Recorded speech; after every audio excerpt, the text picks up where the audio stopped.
Set in the year 1806, the ballad spoke of a sailing ship setting out on a voyage across the broad Atlantic. On its way from the Cove of Cork to New York, it's laden to the gills with a huge, surreal cargo, all of which will assist in the building of New York City Hall. Construction work started on the City Hall 3 years earlier, in 1803, and it would take another 9 years to complete. This is Harry O'Raw, probably the first man in the world to record to disc the story of the ship's voyage, the Irish Rover. For whatever reason, his recording, perhaps made in the 1940s or the early 1950s, was never commercially released. Let's hear a snippet. In this year of our Lord 1806, we set sail from the fair Cove of Cork. We were bound far away with a cargo of bricks to the fair City Hall of New York. So who was Harry O'Raw? Born in 1896 in Kilmore, near Lurgan, in County Armagh, at the age of 24, he moved to Belfast. Blessed with a fine bass baritone voice, in the 1940s he sang at various concerts throughout Ireland and regularly appeared on radio broadcasts, during which he often sang the Irish Rover. Little wonder then that Harry was often billed in newspapers as the Irish Rover. The ballad was also sung by some of Harry O'Raw's contemporaries, such as Paddy Tyrrell and this man, Charles Byrne, a singer and entertainer from Dublin. In the 1940s, the ballad formed part of Byrne's extensive repertoire of comic songs. A musician based in Dublin, Joseph Mary Crofts, decided to arrange the Irish Rover for piano and vocal, and to include a photo of Harry O'Raw, the original Irish Rover, on the front cover of the sheet music. The sheet music was published in 1951 by the Publications Department of Walton's Piano and Musical Instrument Galleries in Dublin.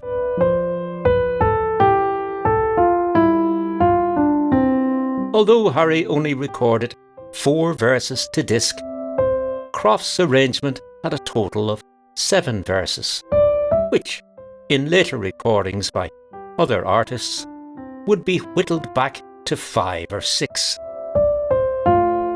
Interestingly, Crofts' arrangement also included a chorus, which is hardly ever heard today.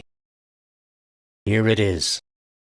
So fare thee well, my own true love, I'm going far from you, and I will swear by the stars above, forever I'll be true to you. Though as I part, it breaks my heart, yet when the trip is over, I'll come back again in true Irish style aboard the Irish Rover.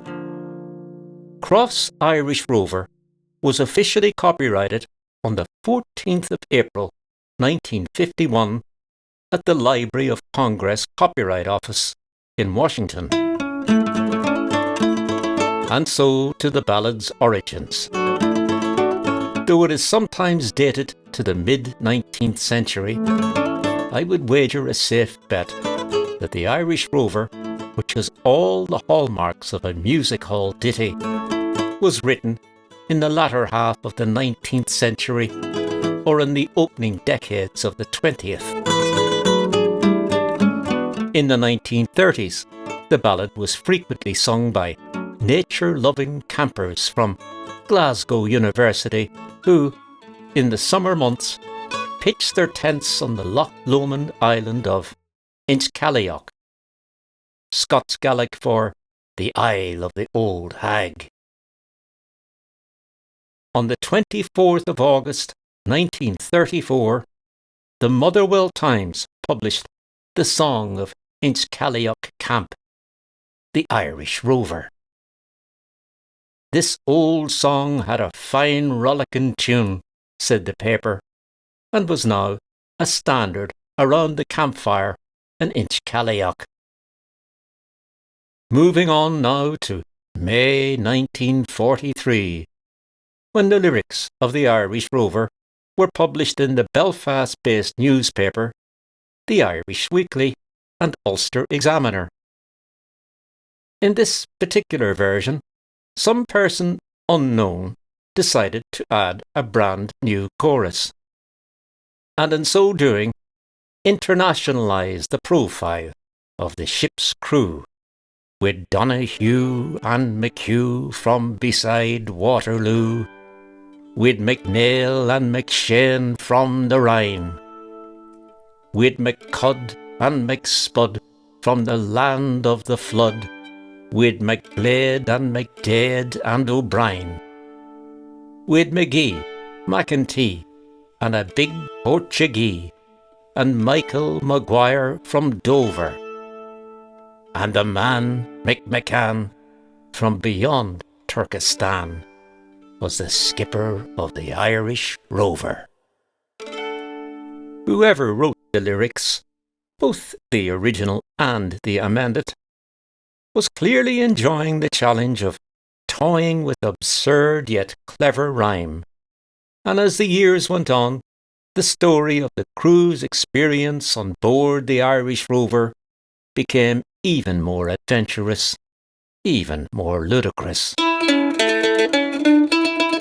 1958 saw the release of Hugh Gunn with his guitar, accompanied by the Gunn Family, an album recorded for the DeLisi label by the Guns, a family of musicians from the Terenure area of Dublin. Side 1, track 1, included Croft's arrangement of the Irish Rover. The ballad was subsequently recorded by a multitude of solo singers and folk groups, including the McNulty family, Burl Ives, the Clancy brothers and Tommy Makem, and the Dubliners. It was given a new and powerful lease of life in 1987 when the Pogues recorded it with the Dubliners. Sung in Scotland and Ireland and recorded for the first time by Harry O'Raw, we'll end our story with a 6-verse rendition of the Irish Rover, minus the chorus, the words taken directly from the 1951 sheet music, as arranged by Joseph Mary Crofts.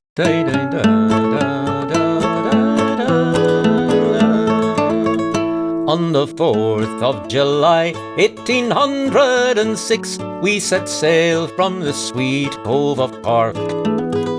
We were sailing away with a cargo of bricks for the Grand City Hall in New York. 'Twas a wonderful craft, she was rigged fore and aft, and oh, how the wild winds drove her. She stood several blasts, she'd 27 masts, and we called her the Irish Rover. We had 1 million bags of the best Sligo rags, we had 2 million barrels of stone, and we had 3 million sides of old blind horses' hides, we had 4 million barrels of bone. We had 5 million hogs, 6 million dogs, 7 million barrels of porter, We had 8,000,000 bales of old nanny goats' tails on board the Irish Rover.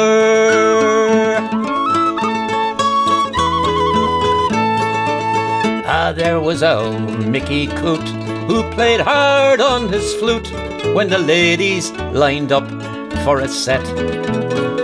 He was tootin' with skill for each sparkling quadrille, till the dancers were flutered and bet. With his smart, witty talk, he was cock of the walk. He rolled the dames under and over. When he took up his stance, they all knew at a glance that he sailed in the Irish Rover. There was Barney McGee from the banks of the Lee. There was Hogan from County Tyrone. There was Johnny McGurk, who was scared stiff of work, and a man from Westmeath called Malone. There was Slugger O'Toole, who was drunk as a rule, and fighting Bill Tracy from Dover.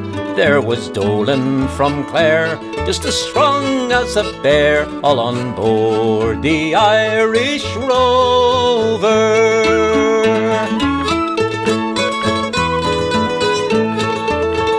For the sailor it's always a bother in life. It's so lonesome by night and by day that he longs for the shore and a charming young wife who will melt all his troubles away.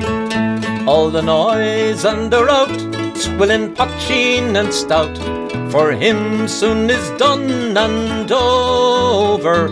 Of the love of a maid he is never afraid, the old salt from the Irish Rover.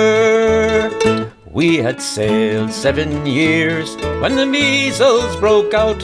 Our ship lost its way in the fog. Then the wail of a crew were reduced down to 2, myself and the captain's old dog. The ship struck a rock, oh Lord, oh what a shock. The boat was turned right over, whirled 9 times around, and the old dog was drowned. I'm the last of the Irish Rover.